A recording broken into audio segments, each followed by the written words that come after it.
Assalamualaikum warahmatullahi wabarakatuh.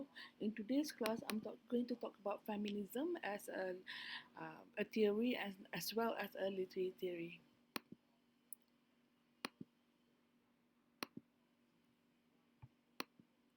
Feminism reflects concern with silencing and marginalization of women in patriarchal culture, a culture organized in the favor of men. Unlike some of other approaches, feminism is an overtly political approach. So, from the name feminism, we know that it's about females fighting for the rights of females. And as we have learned from the past lessons, um, being female meant being feminine, and being feminine meant somehow that we as women or women in general are inferior to men.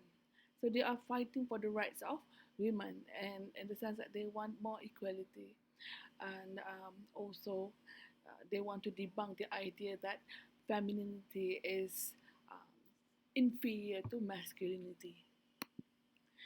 So the political dimension of feminist theory. First of all, it is to invoke an awareness of the power imbalances enforced and supported by the inequalities in the binary oppositions which structure how we think and act in our world. So this is the first reason why feminist theory has been created by the theorists, is to invoke the awareness of power imbalances between women and men, because women are meant to represent femininity and men masculinity. So in the binary oppositions that we have learned in our lesson on post-structuralism, we can see that masculinity is valued more than femininity. It's more privileged. Yeah? So the feminists want to what do you call that, deconstruct this imbalance of power. The second reason is to show how these differences between men and women evolved, operate, and most importantly, can be changed in order to create inequality between men and women. So they want to create equality, as I've said before. Literature is also challenged by feminists as they say it propagates and popularizes men's perspective of life. As Judith Fatterly, a feminist, points out, literature is political and its politics is male. She argues that when we read the canon of what is currently considered classic American literature, we pre-force identity as male. In recent decades, this tendency has changed in part due to the efforts of feminist critics. So, if you say from books on literature, most of the literary writings are actually written by men. Even in Malaysia, we have many male writers and very few female writers. So, that makes sense in the sense that Judith Fatterly argues that literature itself is supporting males. It is political because it's supporting male power and male rights. So she argues that when we read the canon of what is considered American literature, and in Malaysia for what is considered Malaysian literature, we tend to see the pre-forced identity, the first narrator as males, okay? Because most of the narrators are male and most of the writers are males. So, feminist literary criticism is about challenging the way women are presented in literature. So, feminist literary criticism developed in the late 20th century's women's movement. This movement included the writings of Simone de Beauvoir, Kate Millett, and Betty Friedan, who examined the female self constructed in literature by male authors to embody various male fears and anxieties. So, even if there are females in literary works, they are constructed by male authors from the male perspective. So maybe sometimes they are represented as being less than perfect and so on, because they are written by males. They saw literary texts as models and agents of power to enforce the male perspective of women. This is the argument of feminist perspective, from the feminist perspective. In her book, The Second Sex, de Beauvoir asks what is a woman and how is she constructed differently by men. The answer is that she is constructed differently by men. Okay, women are, if you see from some works of literature, there are portrayed as being weak and in need of help. And why are these images recurring in many types of literature? According to the feminists, it is because the writers are males. They want the female to be helpless, and they want them to need men, yeah, in order to live. So Kate Millett's Sexual Politics, which was published in 1970, was the first widely read work of feminist literary criticism. Millett's focus was on the binary oppositions of gender as male um, slash female, culture slash biology. So when you look at the binary oppositions here, male is culture. It represents culture, while female represents biology. She reads literature as a record of male dominance. She argued that male writers distort women by associating them with male deviance. So women in um, literary works are often presented as having as being um, irrational or mad. So they are not common. They are not common women. They are more like what men assume they are not, which is being emotional, for example, or being irrational. So women are the ones who assume all these qualities in literary works. To counter this, feminists have promoted the underappreciated work of women artists, and the writings of many women artists have been rediscovered, reconsidered, and collected in large anthologies such as the Norton Anthology of Literature. However, merely unearthing women's literature did not ensure its prominence. In order to assess women's writing, the preconceptions inherent in a literary canon dominated by male beliefs needed to be re-evaluated. So, um, now to counter this, to uh, provide useful solution, okay, to provide a useful solution for this patriarchal domination of literature. Yeah? Some artists have included women's writing. Yeah? Writings by women artists in anthologies such as the Northern Anthology. But as it says here, um, that is not enough, uh, because some of these writings may unconsciously, even though they are written by women, they may unconsciously propagate the idea that males are superior to females. So now we need to, as feminists, they believe that their um, objective is to expose um, the prejudice that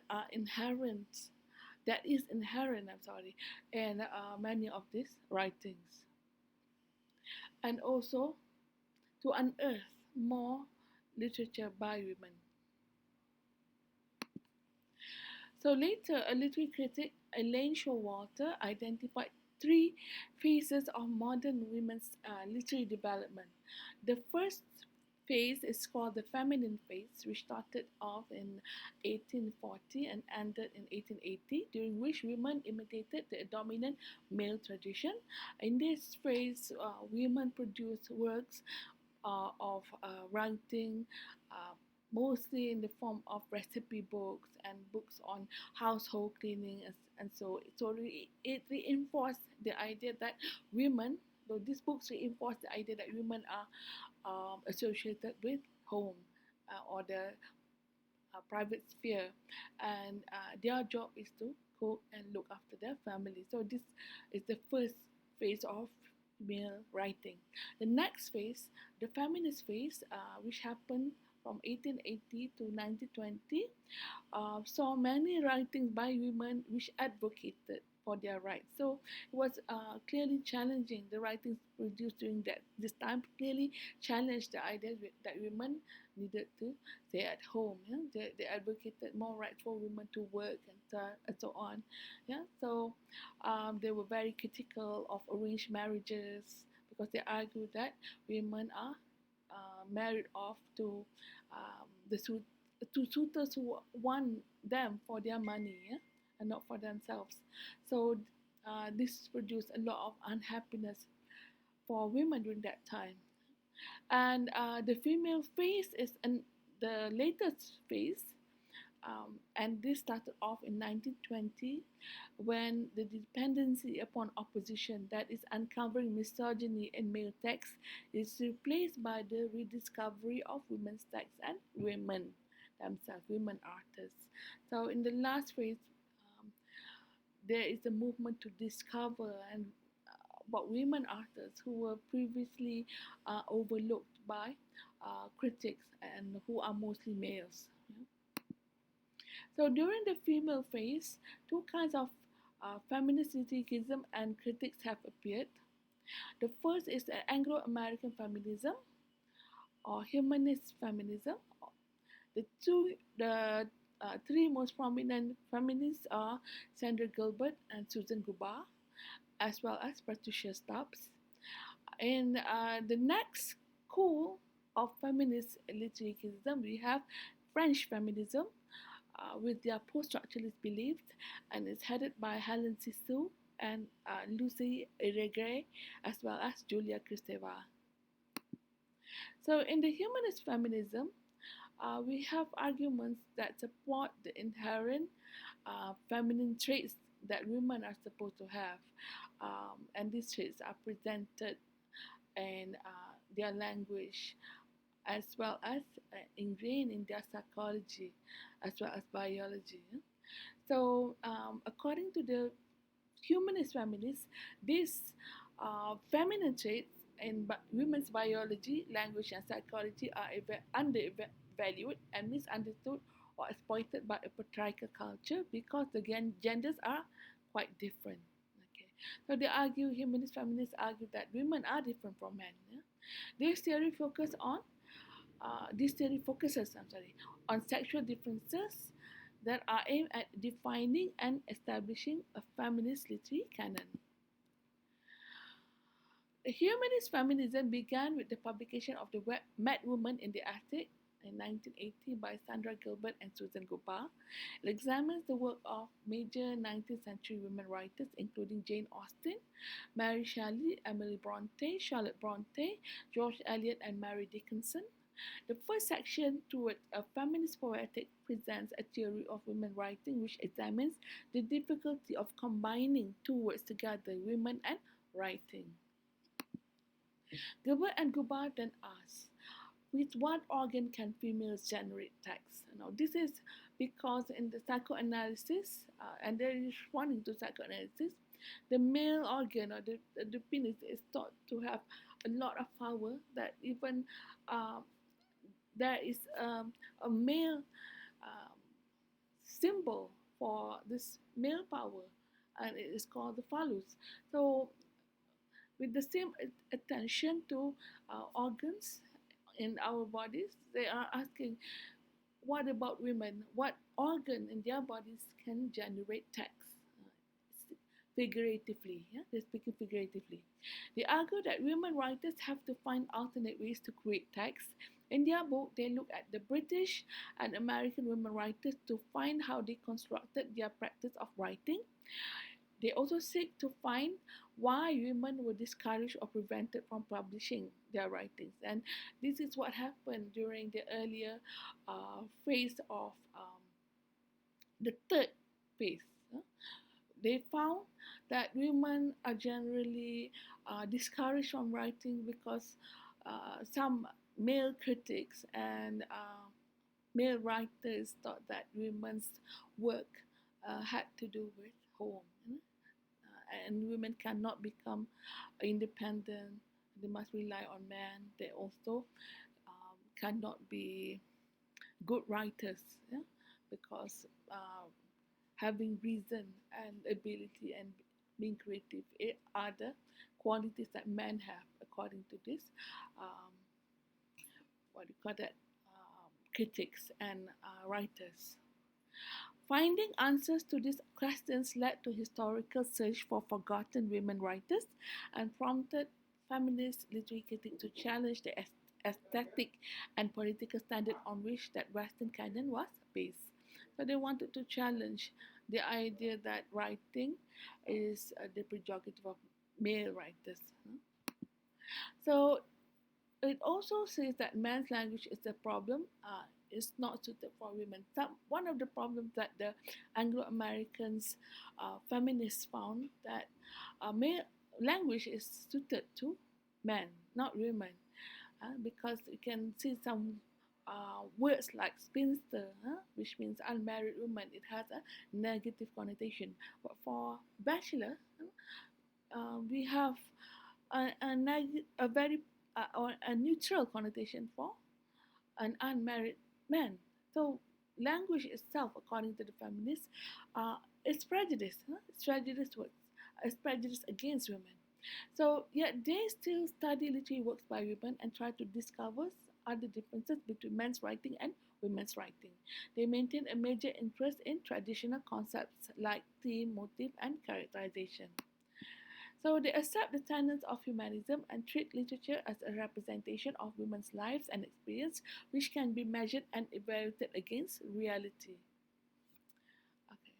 So even though they believe that language itself is um, biased against women, they still treat women's literature and how women are represented in their literature as um, representing reality, representing life in general.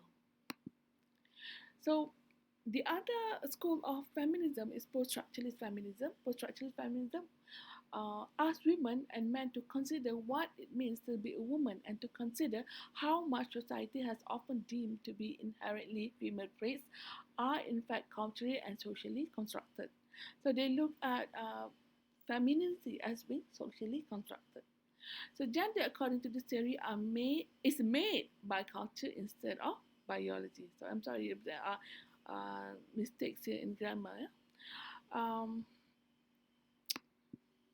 So post-structuralist cultural studies of gender say that gender is a set of signifiers attached to sexual bodies, and that these signifiers work to divide social practices and relations into the binary oppositions of male and female and masculine and feminine.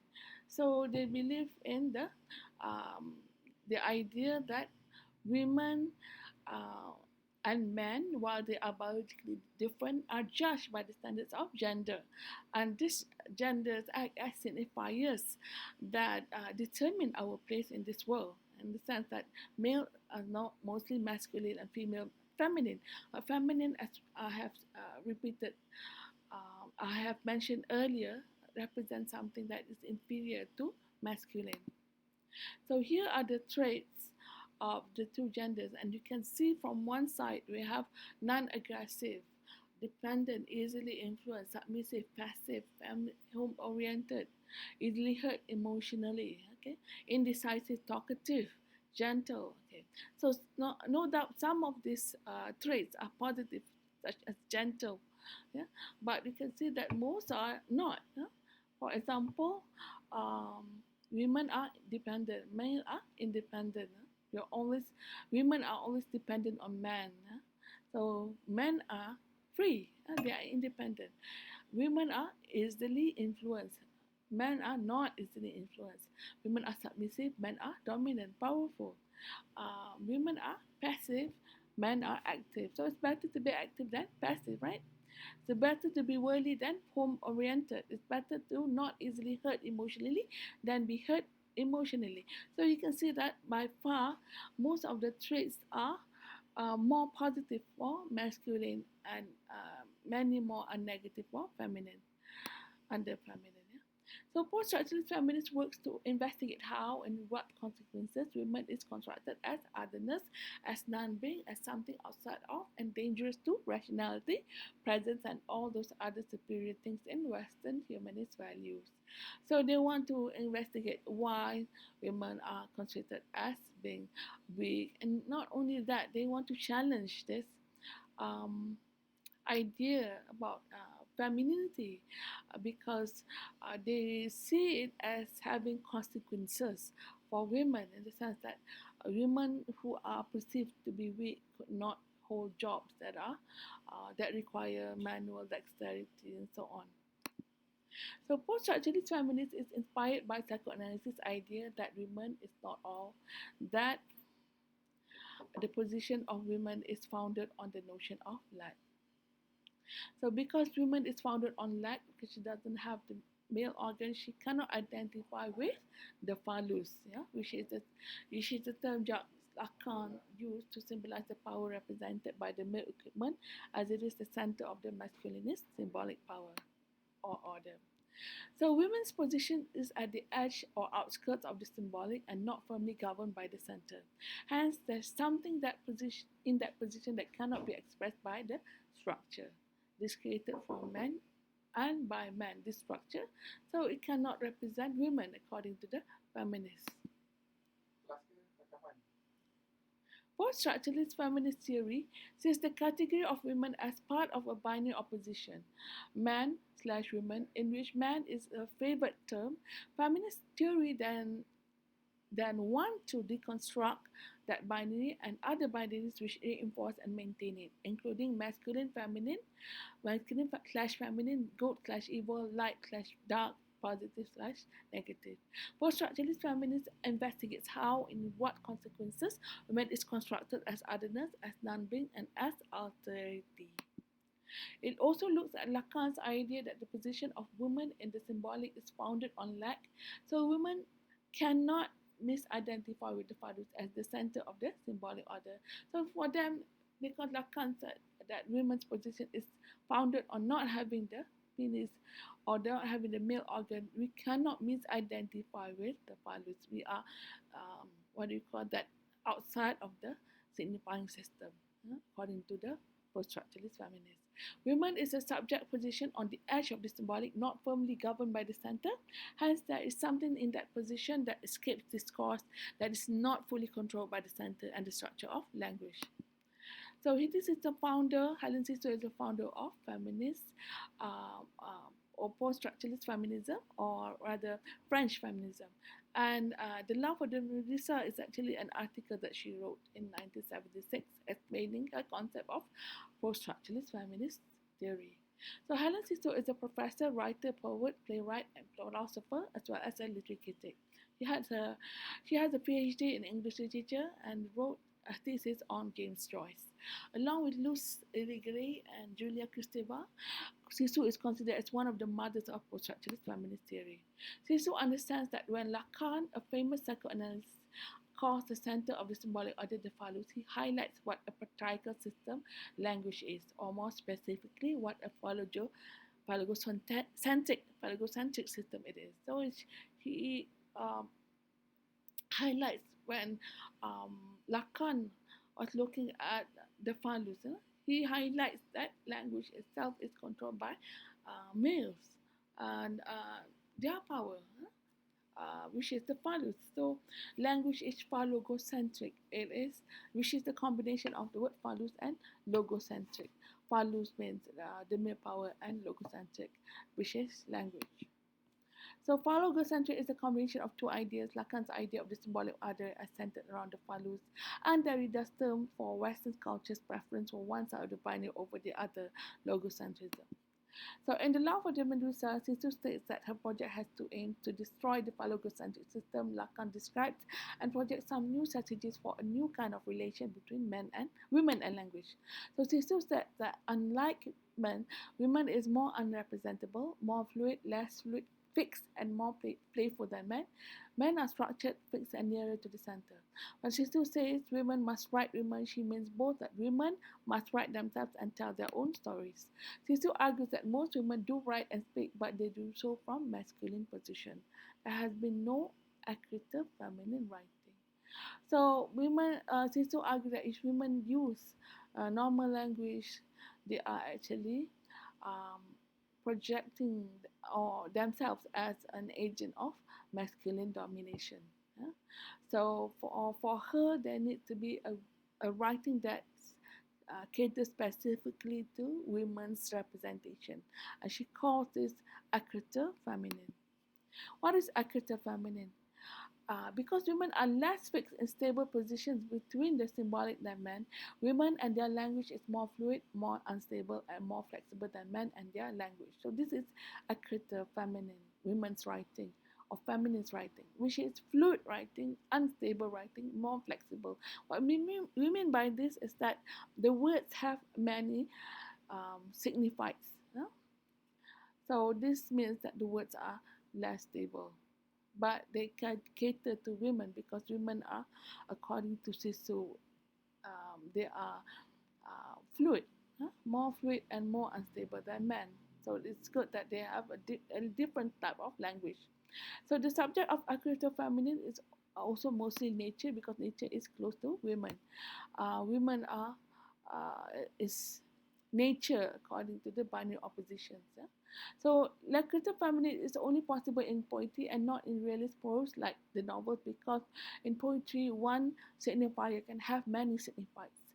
In poetry, language is set free, the chain of signifiers flow more freely, and meaning is less determined. Sisu says that poetry is close to the unconscious, which for women uh, would be repressed female sexual desire or pleasure, which she terms jouissance. This is the end. Thank you for listening to my talk just now.